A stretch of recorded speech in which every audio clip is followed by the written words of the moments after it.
Hi everyone, let's talk about Everdell.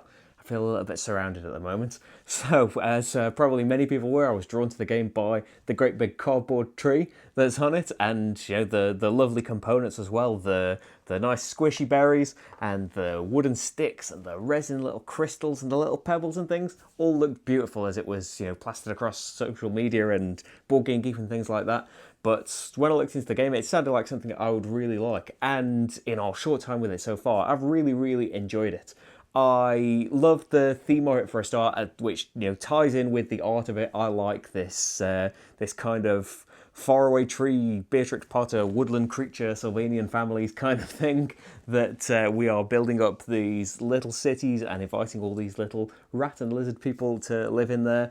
And just the game that's underneath it, that is just an enormous deck of tons and tons and tons of different abilities. And how are they going to come out? How are you going to combine them together? How are you going to best make use of your time? It's done in quite a few games in different ways. The giant deck of things in probably a much different way of how the games themselves work. How you're trying to gather cards together and race for the galaxy, for example. Tons and tons of different effects. You've got a hand of all of these things. You're trying to draw more cards. Again, the games work incredibly differently, but that kind of wonder of, this is a brand new thing. Oh, I've never seen these things together. Actually, these things can work out really well together. Very different things, as I say, because I'm expecting one comment that says they're nothing like each other. Anyway, I really like that. It does lead to some things where I've kind of seen a few complaints that maybe it's very random. And as I said, I haven't played it that many times to be able to say that. How many times would I have to play it to ever be able to say that? I'm not a game designer. But yeah, it can have an effect that the special events that have come out, the cards that are mentioned in them might never even come out. Or certainly you might never get a chance to ever get those cards.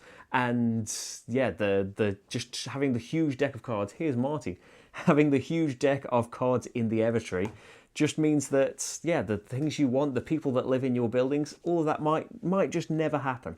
It's not been enough of an issue to think about. There's definitely been games where, like in this one event got taken, there've definitely been, our first game, I think, nobody took any of the special events because those combinations just didn't come out, or they came out, the two cards required came out so far apart that by the time the second one had come out, we'd long forgotten about holding on to the first one for other things.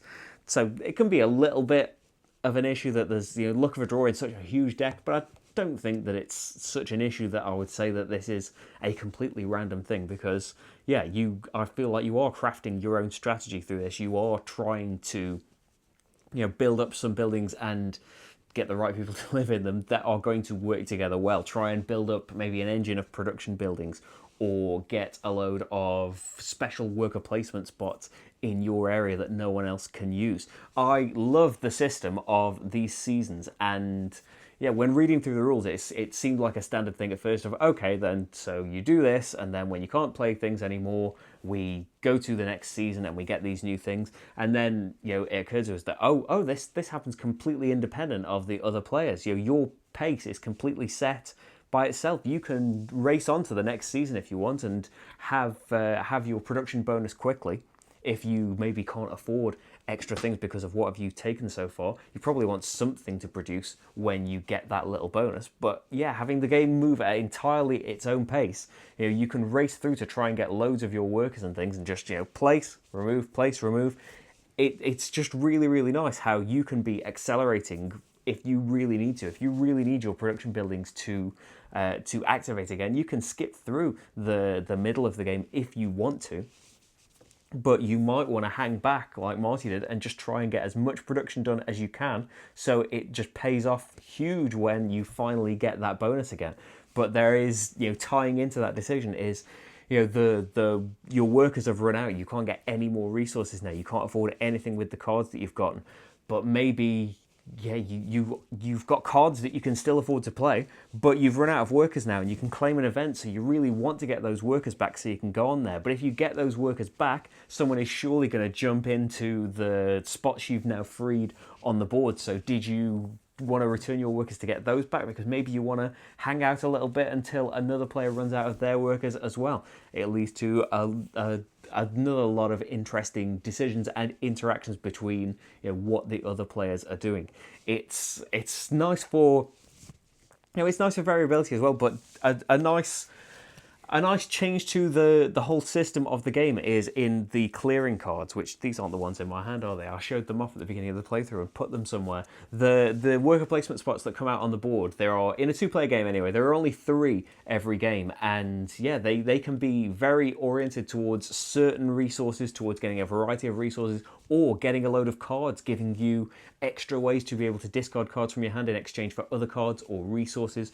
Or maybe, like in this game, they're just going to be resource generating things, and you're going to have to go to the Haven to be able to discard things to get resources. But sometimes you just want to discard cards because you've got a really good card generating power, but because of the hand limit, you're not going to get the full effect of it. So you want to get rid of a load of cards that you don't want to use.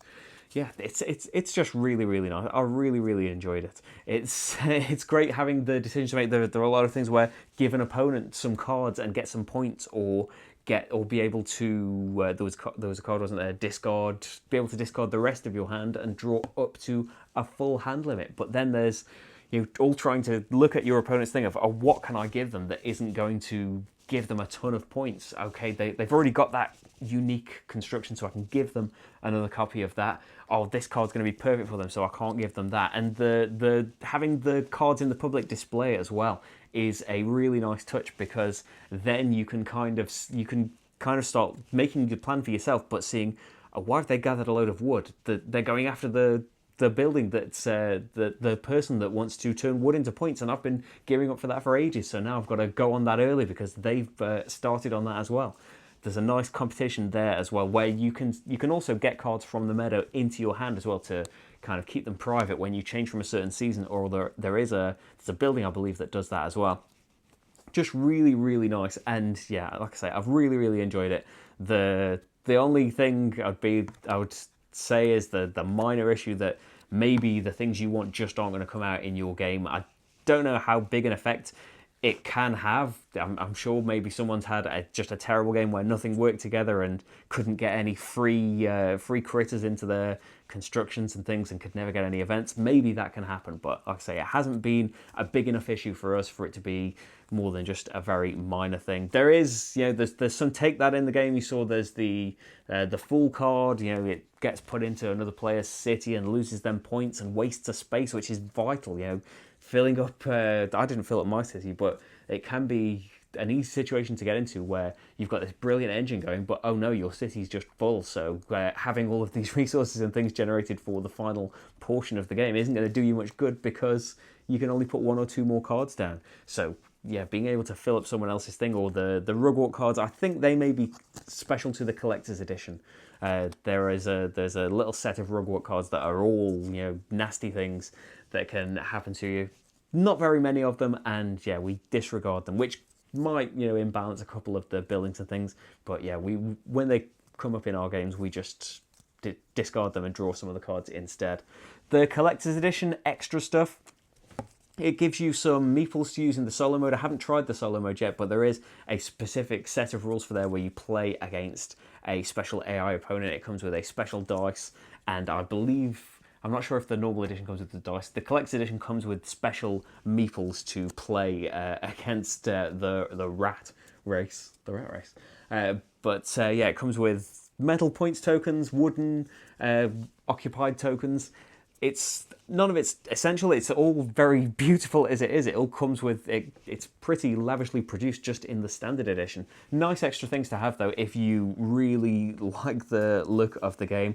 Comes with a few extra cards as well. It comes with some legendary critters that you can start the game with that you don't necessarily have to build, but can maybe influence your path towards the game. I didn't use those in the playthrough, but that's another extra thing that they contain. Anyway, I did a whole playthrough of a 2-player game, so hopefully that will give you the best idea of what the game would be like and whether you would be more interested in it. This is just me rambling, isn't it? I'm going to go now. Bye, everyone.